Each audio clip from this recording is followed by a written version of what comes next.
What is dummy subject? For me, a dummy subject conveys no meaning of its own but simply fills the position of subject in a sentence.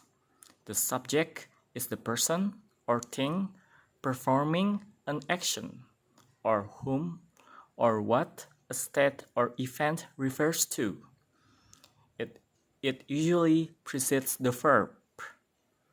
In other words, English clauses which are not imperatives must have a subject.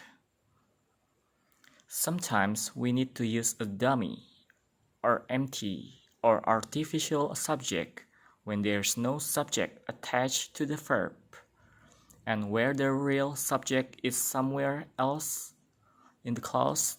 There and it are the two dummy subjects used in English.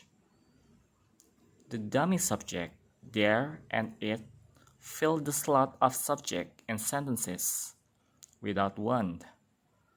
When used as dummy subjects, these pronouns are used to introduce sentences referring to weather, time, and situations.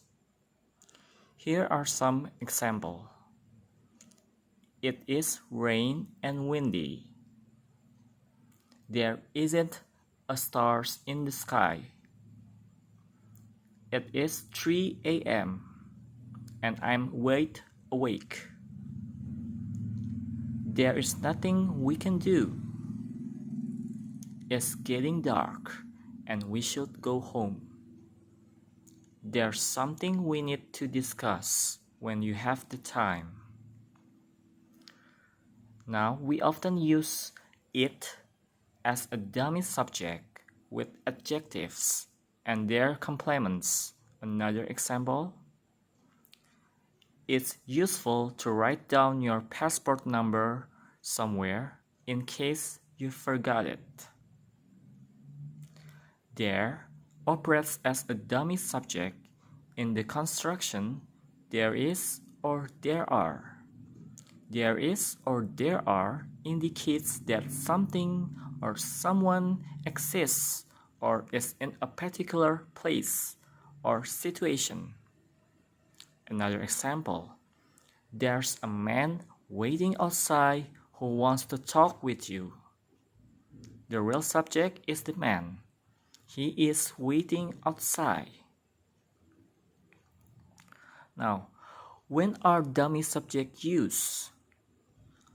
Although some readers and editors dislike the use of it and there as a dummy subject, this usage is extremely common and completely idiomatic, seen in all forms of speech and writing.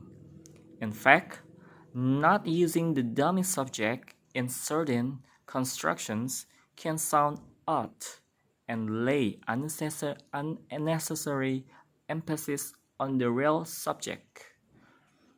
I think that's all my explanation about dummy subject, there and it.